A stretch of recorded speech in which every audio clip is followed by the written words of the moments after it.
5 स्थान पर बेलपत्र। 12 महीने की शिवरात्रि। आप दूसरे के यहाँ काम कर रहे हो, नहीं है नौकरी, नहीं है काम, दूसरे के मकान में रह रहे हो, खुद का मकान भी नहीं, खुद का प्लाट भी नहीं, खुद की प्रॉपर्टी भी नहीं, बहुत संघर्ष की जिंदगी जी रहे हो, ठेला धका रहे, लॉरी चला रहे, गाड़ी चला रहे, ऑटो चला रहे, अपने लिए करने का प्रयास करना। घर में जितने सदस्य हैं 12 महीने शिवरात्रि आती है, एक बेलपत्र अशोक सुंदरी वाली जगह पर डंडी का मुंह नीचे की ओर, दूसरी बेलपत्र माता पार्वती जी के हस्त कमल पर। ये तो पत्ती जो होती है, इस पत्ती के 2 भाग शिवलिंग के बीच में हो। तीसरी बेलपत्र भगवान शंकर के शिवलिंग पर डंडी का भाग आपके विपरीत दिशा में हो, विपरीत दिशा में। चौथी बेलपत्र भगवान शंकर का जहां से जल बहकर जाता है, जमीन पर जो जल बहता है। श्री शिवाय नमस्तुभ्यं दोस्तों, हर हर महादेव। दोस्तों आज की वीडियो में हम जानेंगे कि 5 बेलपत्री का उपाय आपको किस तरह से करना है और कैसे करना है। ये उपाय दोस्तों किसके लिए किया जाता है, पूज्य गुरुदेव की कथा सुन करके और समझ करके बहुत सुंदर तरीके से, बहुत अच्छे से समझाऊंगी दोस्तों। अगर ये उपाय आपकी समझ में ना आए तो आप कमेंट करके पूछ लेना। ये उपाय 5 बेलपत्री का और 5 स्थान किस प्रकार से करना है, चलिए जानते हैं। दोस्तों पूज्य गुरुदेव कहते हैं कि अगर आपने 12 महीने की शिवरात्रि ये उपाय प्रण से कर लिया तो आपके जीवन से सारे कष्ट दुख तकलीफ दूर हो जाएंगे। अगर आपका घर अपना नहीं है, किराए के मकान में रहते हैं, जमीन जायदाद नहीं है, प्लॉट नहीं है, मकान नहीं है, कुछ भी नहीं है आपके यहाँ और ठेला चला रहे हैं, तो भी भगवान भोलेनाथ आपकी इस उपाय को करने से जिंदगी संवार देंगे और आपके घर से दरिद्रता चली जाएगी और धन दौलत आपके यहाँ आने लगेगी। तो चलिए जानते हैं ये उपाय किस प्रकार से करना है। तो दोस्तों सबसे पहले आपको तांबे का कलश लेना है, उसमें जल भरना है आपको अपने घर से। जल पूज्य गुरुदेव हमेशा कहते हैं अपने घर से, अपने परंडे से भरना चाहिए। जल को अपने घर से भरने के पश्चात आपको इसमें थोड़ा सा मीठा डालें, थोड़ा सा गंगा जल डाल लीजिए। इस प्रकार से ये उपाय दोस्तों सुबह के समय भी कर सकते हैं आप, और अगर शाम के समय प्रदोष काल के समय करना है तो आप प्रदोष काल के समय पर भी कर सकते हैं। और दोस्तों आपको पूजा की थाली पूरी लगा करके ले जानी है। चंदन ले जाइए, चंदन, चावल, मीठा और इत्र, बेलपत्र, 5 बेलपत्री ले जानी है, कलावा, दीपक, जो भी आप पूजा का सामान ले जाते हैं, जिस प्रकार से आप पूजा करते हैं वो सामान आप ले जाइए। लेकिन बेलपत्री सिर्फ 5 ही ले जानी है। और पूज्य गुरुदेव एक बात और बताऊं दोस्तों, बहुत सी माताएं बहनें क्या करती हैं कि डिब्बी से ही चंदन लाती हैं और यूं करके पटक देती हैं। चावल लाएंगी बस थोड़ा सा ऐसे नहीं। अगर उपाय कर रहे हैं या पूजा पाठ कर रहे हैं तो आपको अपनी प्लेट में लगा करके लेके आना चाहिए सामान, उसी में से नहीं चढ़ाना चाहिए। तो दोस्तों इस प्रकार से करना है। आपको ये जल का लोटा लेकर के पहुंच जाना है देवाधिदेव महादेव के शिव मंदिर। शिव मंदिर में पहुंच करके शिवलिंग के पास जाकर के खड़े हो जाना है, उत्तर दिशा की तरफ मुख करके। पूज्य गुरुदेव हमेशा कहते हैं उत्तर दिशा की तरफ मुख करके अगर हम खड़े होते हैं तो कोई भी उपाय करते हैं तो उसकी कामना भोलेनाथ बहुत जल्द पूरी करते हैं। यहाँ पर खड़े होकर के सबसे पहले गणेश जी के स्थान पर जल समर्पित करना है। इस प्रकार से गणेश जी के स्थान पर, फिर कार्तिकेय जी के स्थान पर, फिर माता अशोक सुंदरी के स्थान पर, माता रानी के हस्त कमल पर, फिर शिवलिंग पर। इस प्रकार से जल समर्पित कर दीजिए। और जल समर्पित करने के पश्चात आपको नंदी पर भी जल समर्पित कर देना। जिस जगह आप जल समर्पित करते हैं वहां हर जगह जल समर्पित कर दीजिए। फिर आपको जल थोड़ा बचा लेना है। फिर आपको क्या करना है दोस्तों, चंदन ले लेना है।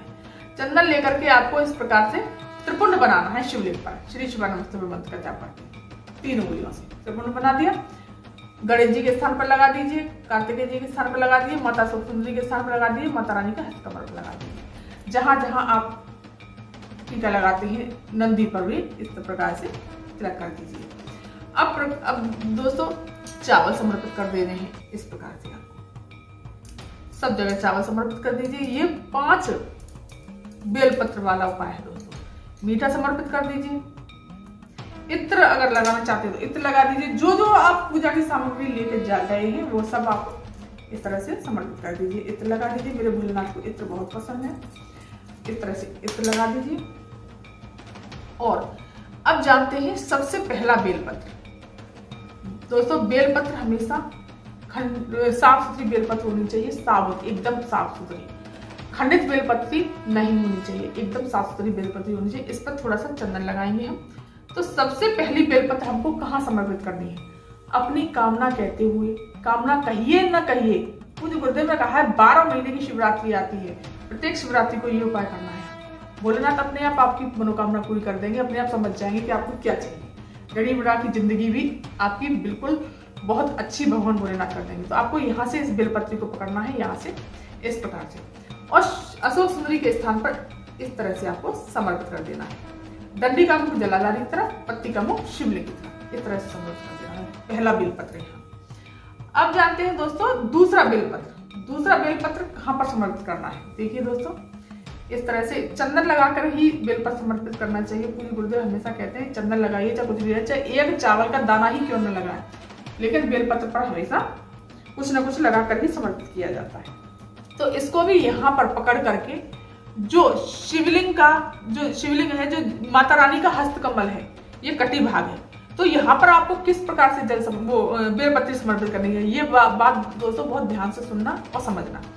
इस बेलपत्र के ये जो पत्तियां हैं, इस तरह से आपको समर्पित करना है, इस तरह से, इस प्रकार से समर्पित करना है, इस तरह से, जो कटी भाग पर ऐसे करके आए, 2 पत्तियां आए, इस तरह से आपको समर्पित करना है माता रानी के हस्तकमल पर। अब तीसरा बेलपत्र दोस्तों, ये शिवलिंग छोटी है इसलिए आपको समझ में आ रहा होगा, पता नहीं कैसे, वैसे आ रहा होगा, इसलिए इस तरह से करना है आपको, क्योंकि इस तरह से पूरी तरह से आ नहीं पा रहा, लेकिन आपको बताया मैंने, इस तरह से आपको समर्पित करना है। अब तीसरी बेलपत्र आपको करनी है शिवलिंग पर समर्पित, वो भी यहीं से पकड़नी है आपको, इस तरह से, और अपनी कामना बोलनी है, और इस तरह से तीसरी बेलपत्र यहाँ समर्पित करनी है। अब चलिए जानते हैं कि चौथी बेलपत्र आपको कहाँ समर्पित करनी है। इस पर भी आप इस तरह से लगा लेंगे चंदन।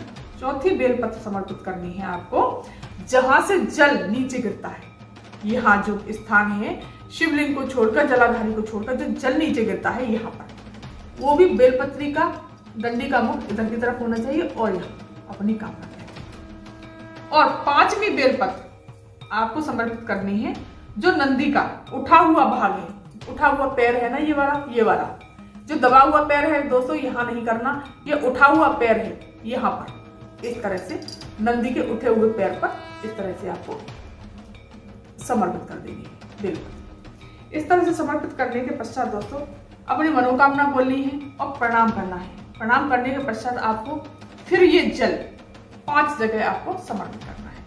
सबसे पहले माता अशोक सुंदरी के स्थान पर इस तरह से, फिर माता रानी के हस्तकमल पर, फिर श्री शिवानंद मंत्र का जाप करके शिवलिंग पर, फिर जहां बेलपत्री जो जल चढ़ाई है आपने वहां पर, और फिर नंदी के पैर पर, इस प्रकार से आपको समर्पित कर देना है। और जो जल बचे उस शिवलिंग पर फिर सारा जल समर्पित करने के पश्चात भगवान भोलेनाथ को प्रणाम करेंगे। गणेश जी के स्थान को, कार्तिकेय जी के स्थान को, माता अशोक सुंदरी के स्थान पर हाथ रख करके, और फिर यहाँ प्रणाम करके माता रानी के हस्तकमल पर प्रणाम करके, भोलेनाथ को प्रणाम करके, सभी को प्रणाम करने के पश्चात आरती करेंगे भोलेनाथ की। आरती करने के पश्चात सीधे आपको प्रणाम करने के पश्चात अपने घर चले आना है। दोस्तों ये प्रत्येक शिवरात्रि को करना बहुत सुंदर सा उपाय है, आप करके तो देखिए, एक बार नियम लेकर के देखिए। महीने में दोस्तों 1 बार आती है शिवरात्रि, 1 दिन तो ये काम कर ही सकते हैं आप, तो ये इस उपाय को जरूर करिए। तो दोस्तों ये थी जानकारी आज की।